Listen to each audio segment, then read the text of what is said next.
मित्रों, जय मसीह की, प्रेज द लॉर्ड। मुझे उम्मीद है पहला एपिसोड देखने के बाद थोड़ी सी नींद आपको नहीं आ रही होगी, सोच रहे होंगे कि क्या मैं बोलने जा रहा हूँ।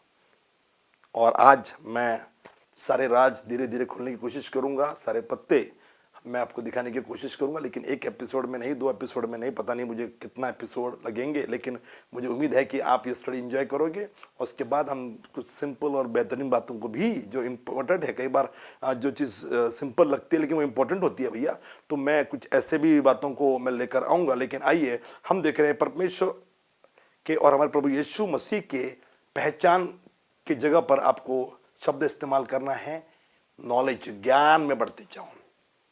होशे की वो प्रसिद्ध भविष्यवाणी, ज्ञान के बिना प्रभु कहता कि मेरी प्रजा नाश की ओर जा रही है, ज्ञान के अभाव की वजह से, because of lack of knowledge. और हम देख रहे हैं मसीह जीवन की नींव के 4 स्तंभ, और दूसरा स्तंभ जो है वो है परमेश्वर का वचन। हमें नॉलेज चाहिए, ज्ञान चाहिए, किसका? परमेश्वर का। हु इज वचन? कौन है वचन? परमेश्वर। उसने जो कहा उसी को हम बाइबल कहते हैं, उसने जो बोला, उसने जो किया, उसी को हम बाइबल कहते हैं। और 40 लेखकों ने पहले स्तंभ के द्वारा, यानी पवित्र आत्मा के द्वारा इसको लिखा है। कोई है जो कहेगा आमीन? तो हमने बात कर रहे थे पहले एपिसोड में, जो आज देख रहे हैं पहला एपिसोड जरूर देखिएगा, कि परमेश्वर के और हमारे प्रभु यीशु मसीह के पहचान में। तो इस शब्द को निकालिए, अंग्रेजी शब्द को डालिए नॉलेज में, द नॉलेज ऑफ गॉड और लॉर्ड एंड जीसस क्राइस्ट। उसमें बढ़ना आपको, हमको परमेश्वर का ज्ञान चाहिए। तो आइए थोड़ा सा मैं आपको ओरिजिनल टर्म्स की तरफ, ओरिजिनल शब्दों की तरफ मैं आपको लेकर जाऊं। हालांकि इस प्रकार के सीधे साधे स्टडीज में मैं सरल शब्दों का इस्तेमाल करना चाहता, लेकिन बिब्लिकल या हमारे थियोलॉजिकल शब्दों का इस्तेमाल, या जो कॉलेज में हम पढ़ाते हैं उस प्रकार के मैं शब्दों का इस्तेमाल नहीं करना चाह रहा। फिर भी उत्सुकता बनाए रखने के लिए मैं बताना चाह रहा हूं कि ओरिजिनल ग्रीक वर्ड क्या है। हमने पिछली बार देखा हिंदी में पहचान लिखा हुआ है, अंग्रेजी में नॉलेज लिखा हुआ है, जो सही है। लेकिन अब नॉलेज को और भी गहराई से देखने की कोशिश करते। कोई है जो कहेगा आमीन? ध्यान रखिए, पानी गहराई में जाने से मिलता। ऊपर ऊपर आप खोदोगे, कोई भी गड्ढा आपने खोल दिया, बच्चों वाला खेल हम खेलते थे तो पानी आता था, लेकिन बाद में मालूम पड़ता था कि नहीं, वो तो बारिश का पानी ऑलरेडी नीचे था, थोड़ा खोदा तो पानी आ रहा है बाहर। लेकिन आपको प्यास बुझाने के लिए पानी चाहिए, इस्तेमाल करने के लिए पानी चाहिए, तो आपको कुआं गहरा खोदना पड़ेगा। जितना गहराई में जाओगे आपको पानी मिलेगा। मोती हमेशा सागर के सीने में जाके आपको लाने पड़ेंगे। गोताखोर आपको मालूम, सब मास्क सब कुछ पहनते, ऑक्सीजन पहनते, और नीचे जाते, गहराई में जाते, मोती वहीं पर मिलते हैं। तो कीमती चीज, कीमती खजाना परमेश्वर के वचन में जब गहराई में जाओगे, बस एक सैटरडे संडे आ गए, 1-2 वीडियोस देख लिया, उससे आपको लगेगा पूरा ज्ञान मैंने हासिल कर दिया, मैंने सिद्धि प्राप्त कर ली। नहीं मेरे भाई, मेरी बहन, हम जिस देश में रहते हैं, ऋषि मुनि कहानियां हम सुनते कि पहाड़ों पर जाते और तपस्या करते कई सालों तक। तो आज जरूरत है कि मसीह लोग भी तपस्या करे, पढ़ाई करे, अध्ययन करे। केवल बाइबल कॉलेज के स्टूडेंट करे ऐसा नहीं, वरन मैं तो कहना चाहूंगा कि बाइबल कॉलेज में एडमिशन लीजिए, गैप लीजिए अपनी नौकरी में, अपने काम में, अपने कॉलेज में, अपनी पढ़ाई में 6 महीने का कम से कम गैप लीजिए। सबसे छोटा कोर्स मेरे पास यही है, और आइए ज्वाइन करिए उसको, एक्ट्स बाइबल कॉलेज को। और मेरे भाई मेरी बहन, ग्रीक शब्द जैसे हम बार बार सुनते हैं कि नया नियम ग्रीक भाषा में, यूनानी भाषा में लिखा गया। 3 भाषा, हिब्रू, ग्रीक एंड अरामिक। तो ग्रीक में नया नियम को लिखा गया और ग्रीक भाषा का इस्तेमाल हुआ। तो ग्रीक वर्ड जो नॉलेज के लिए, ज्ञान के लिए जो आया, वो है एपिग्नोसिस। एपिग्नोसिस, आपके पास स्पेलिंग आ रही है, उसको नोट कर लीजिएगा। और एपिग्नोसिस यह शब्द ग्रीक भाषा में आया है। कोई है जो कोशिश करेगा? एपिग्नोसिस। और 2 तरीके से एपिग्नोसिस के अर्थ को हम डिस्क्राइब कर सकते हैं। कोई है जो कहेगा हालेलुया? 2 तरीके से एपिग्नोसिस को हम अनुवाद कर सकते, इंटरप्रेट कर सकते, हम उसको बयां कर सकते। और मैं दो तरीके से इसको बयां करना चाहूंगा। एपिग्नोसिस को दो तरीके से मैं बयां करना चाहूंगा। पहला तरीका उसका दूसरा भाग, एपिग्नोसिस का दूसरा भाग ग्नोसिस। और सुनिए, ग्रीक में इसका अक्षरशः अर्थ, इसका लिटरल मीनिंग ग्रीक में, यूनानी भाषा में इसका अर्थ होता है ज्ञान। ध्यान से सुनो, ग्रीक भाषा में इसका अर्थ होता है ज्ञान। अब ये एक अलग थियोलॉजी है, एक अलग ये अध्ययन है कि what is knowledge, what is wisdom, what is understanding. ज्ञान क्या है, समझ क्या है, बुद्धि क्या है। सुलेमान की कई हम लोग सबोपदेशक और नीति वचन में खूबसूरत बातें देखते हैं हम लोग, उसमें तीनों शब्दों का इस्तेमाल आप ठीक बखूबी पाओगे। कभी मौका मिलेगा तो इस पर मैं जरूर प्रचार करूंगा, सिखाऊंगा, लेकिन फिलहाल हम केवल नॉलेज को ले रहे हैं। तो ग्नोसिस का मतलब है नॉलेज, और ग्रीक भाषा में इसका अर्थ होता है ज्ञान, नॉलेज। लेकिन एपी, उसका पहला भाग एपी, इसका मतलब है towards in the direction of, towards in the direction of.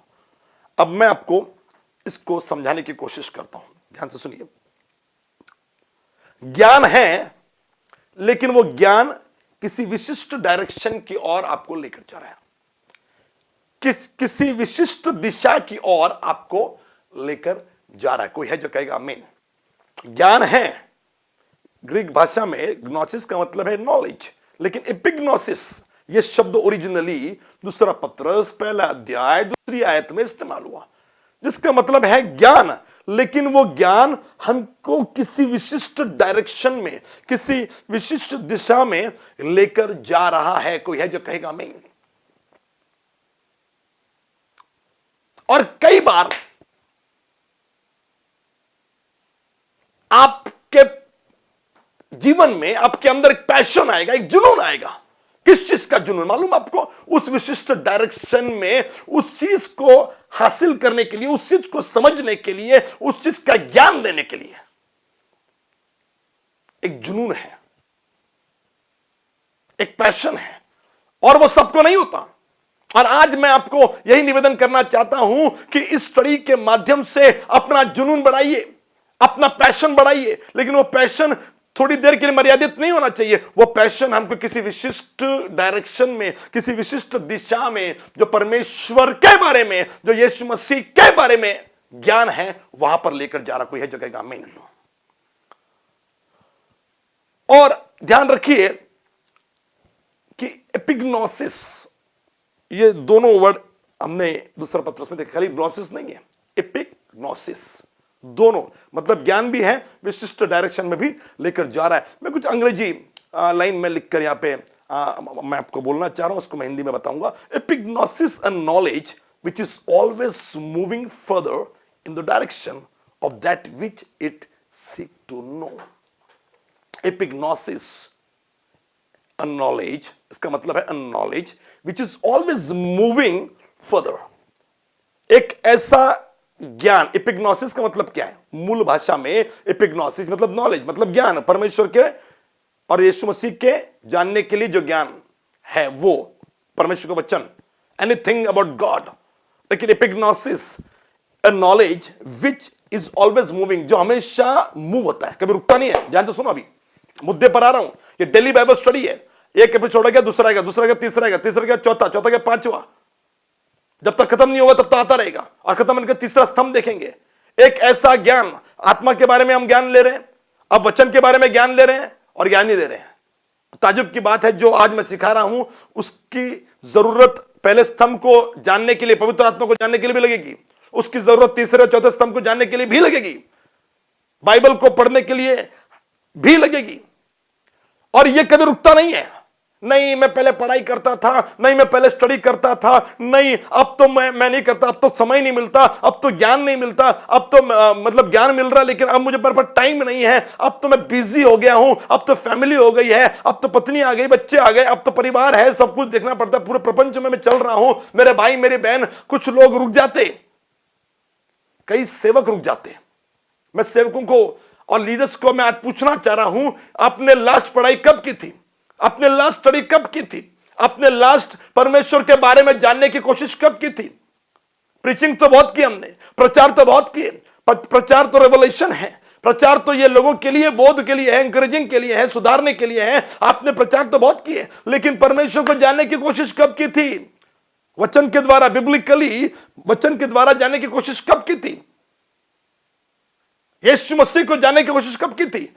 और मैंने बताया एपिग्नोसिस का मतलब है वो ज्ञान जो रुकता नहीं है, ऑलवेज मूव।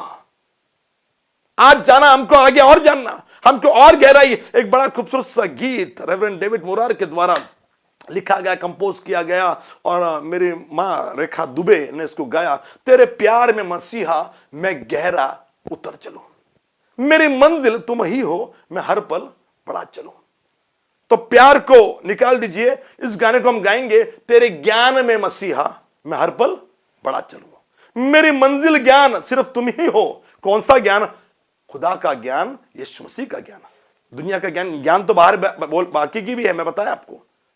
तेरे प्यार में मसीहा मैं गहरा उतर चलूं, इसको ज्ञान डाल दीजिए। तेरे ज्ञान में मसीहा मैं गहरा उतर चलूं, मेरी मंजिल ज्ञान तुम ही हो, मैं हर पल बढ़ा चलूं।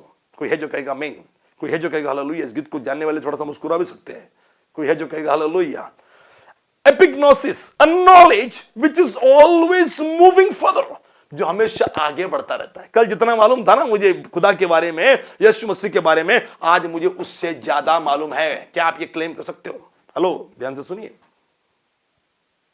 हमारे कॉलेज में कई बार पढ़ाई जाता है, तो मैं एंकरेज करूंगा मेरी फैकल्टी को, एटलीस्ट बाहर वालों के जो पढ़ाते हैं मुझे नहीं मालूम, लेकिन उनको भी मैं एंकरेज करूंगा, लेकिन मेरी फैकल्टी को एंकरेज करूंगा, जिस किताब पर पढ़ा रहे, जिस विषय को पढ़ा रहे, उसको हमेशा नए तरीके से, जब भी आप अगली बैच को पढ़ा रहे हो, उसको नए तरीके से ढूंढ कर, खोज कर। ऐसा नहीं कि भैया आपको रेवोल्यूशन हो गया, नहीं नहीं नहीं, you have to take efforts, आपको मेहनत करनी पड़ेगी। कल जितना मुझे मालूम था, आज मुझे उससे ज्यादा मालूम होना चाहिए। कल मैं और भी जानूंगा। जैसे अभी इन दिनों में डेली बाइबल स्टडी पढ़ते वक्त आपको लग रहा है यार कल मुझे और भी मालूम पड़ेगा। यस, बिल्कुल मालूम पड़ेगा। A knowledge which is always moving further in the direction of that which it seek to know. उस डायरेक्शन में, उस दिशा में जिसको हम ढूंढ रहे हैं ताकि उसको जाने, ढूंढ रहे हैं ताकि उसको जाने। कबीर का दोहा था, मोह को कहां ढूंढे, मुझे कहां ढूंढता, मैं तो तेरे पास हूं। हम कहेंगे हम यीशु को ढूंढने की जरूरत नहीं, वो तो दिल में है। नहीं, मैं आपसे कहना चाह रहा, अब यीशु को ढूंढ लिया, प्रभु आपको मालूम पड़ गया, उद्धारकर्ता मिल गया, अब उद्धारकर्ता को जानने का टाइम आ गया है, उद्धारकर्ता का नॉलेज लेने का टाइम आ गया है। इसलिए मैं बार बार बता रहा हूं, word of God is very important. परमेश्वर का ज्ञान, परमेश्वर के वचन का ज्ञान, प्रभु यीशु मसीह के वचन का ज्ञान, जो चार गॉस्पल में यीशु के मुंह से जो निकला, जो चार गॉस्पल में, 400 समाचार में, उसको गहराई से जानने की कोशिश करिए। कोई है जो कहेगा आमीन। कई बार जब हम 400 समाचार में प्रचार करते हैं, miracles and lot of things, parables and Yeshu की कई बात, पहाड़ी प्रवचन, लॉट ऑफ थिंग्स, प्रार्थना, लॉट ऑफ थिंग्स हम प्रचार करते हैं, तो अलग अलग चीजें जब बाहर आती तो वाह, दिल बाग बाग हो जाता है कि भैया कितनी अच्छी अच्छी बातें आ गई। इसी पिछले हफ्ते में मैंने बड़ा एक खूबसूरत सा प्रचार किया, 2 मछली 5 रोटी, इतनी सारी बातें पूछिए मत, अलग अलग प्रचार, अलग अलग बातें। ज्ञान को ढूंढिए, यीशु मसीह से जुड़ी हुई, ढूंढना, a knowledge which is always moving further in the direction of that which it seek to know, which it seek to know। तब तक ढूंढना है जब तक हमको वो मिल नहीं जाता। कोई है जो कहेगा हालेलुया। ढूंढती वो पहुंची कब्र पे यीशु के, ढूंढती वो पहुंची कब्र पे यीशु के, हैरान हुई जब कब्र उसने खाली पाई, दीवानी हुई है, दीवानी हुई है, दीवानी हुई है। आज मैं यहीं पर अपने आप को रोक रहा हूं, क्योंकि आगे बढ़ने के लिए मेरे पास वजह है, लेकिन क्योंकि वक्त इजाज़त नहीं दे रहा, and I want to be maintain discipline at least for some episodes. बाद में जैसे मूड आएगा मैं बोलता रहूँगा, इसका मतलब ये नहीं कि आज मूड नहीं, अभी मूड है मेरा। लेकिन दूसरा मैंने बताया कि it can be interpreted, it can be explain. इसको एपिग्नोसिस को हम दो तरीके से एक्सप्लेन कर सकते हैं, बता सकते हैं, व्याख्या उसकी कर सकते हैं, परिभाषा हम दे सकते हैं। और पहला वे बताकर, ये मैंने एक्सप्लेन कर दिया, अब उसको क्या कहते हैं मैं बता रहा हूं। Gnosis knowledge, epi towards a particular direction. तो हमें हमेशा आगे बढ़ना है। तो इसका जो पहला रास्ता है एपिग्नोसिस, जो मैंने समझाया, इसको एक लाइन में मुझे बोलना है, इंक्रीजिंग नॉलेज। पहला तरीका जो है इंक्रीजिंग नॉलेज, हमेशा बढ़ने वाला ज्ञान, पहला तरीका। यहीं पर मैं समाप्त कर रहा हूं। पहला तरीका जो है, आपका नोट्स यदि बना रहे हैं, ग्रीक वर्ड एपिग्नोसिस को हम देख रहे हैं, इसको हम दो तरीके से एक्सप्लेन कर सकते हैं। और पहला तरीका है वह ज्ञान जो बढ़ता है, इंक्रीजिंग नॉलेज। वो नॉलेज नहीं जो खत्म। थोड़ा सा मैं एक्सप्लेन करूं उसको, इजाजत मिलेगी? हेलो, हाँ चलिए, जो शूट कर रहे हैं मैं उनसे पूछ सकता हूं, क्या बोलूं मैं इसको एक्सप्लेन करूं? थोड़ा सा नहीं बोल रहे हैं पास्टर, ओके, हाँ हाँ बोला उन्होंने, ठीक है। सुनिए, मान लो आपको डॉक्टर बनना है। यहाँ पास्टर सोनाली भी बैठी हुई है मेडिकल फील्ड से। तो पास्टर सोनाली कितने साल पढ़ते हैं, पढ़ाई करते हैं, नॉलेज चाहिए डॉक्टर की? कितने साल? 5 साल। गलत बोल दिया, वो नर्सिंग बोल रही है। कितना? 5 साल। चलिए, उसके बाद फिर स्पेशलिस्ट बनना है आपको, कितना साल? चलिए 2, और फिर उसके बाद और भी 2, चलिए 10-12 साल लगा लीजिए। लेकिन 10-12 साल के बाद यूनिवर्सिटी आपको डॉक्टर का थप्पा लगा देती कि भैया आपको सब ज्ञान मिल गए, सब डिग्री जो अवेलेबल थे सब मिल गई, पीएचडी मिल गई, पोस्ट डॉक मिल गया। उसके बाद तो नॉलेज खत्म ना। लेकिन कैन यू इमेजिन कि हम जिस ज्ञान की चर्चा कर रहे हैं, ये ज्ञान कभी खत्म ही नहीं होता है। जितनी गहराई में जाओगे, ये और भी गहरा, और भी गहरा, और भी गहरा आपके ज्ञान से, आपके बुद्धि और ज्ञान से परे। इस दुनिया में कोई भी सीखने जाओगे, कुछ भी सीखने जाओगे तो उसको लिमिटेशन आ जाएगा। लेकिन मित्रों, मैं ऐसे खुदा के वचन को आपको बता रहा हूं जो सीमित नहीं असीमित है, जो लिमिटेड नहीं अनलिमिटेड है, जो मर्यादित नहीं अमर्यादित है। कोई है जो कहेगा मैं। आई एम सो ग्लैड कि मुझे मौका मिला कि इस वचन को इस तरीके से आपको डेली बाइबल स्टडी के द्वारा मैं बताऊं। ये पहला तरीका है एपिग्नोसिस को परिभाषित करने का, व्याख्यान देने का, उसको समझाने का। दूसरा तरीका लेकर मैं आ रहा हूं अगले एपिसोड में। तब तक के लिए अलविदा। God bless you. प्रभु आपको आशीष दे।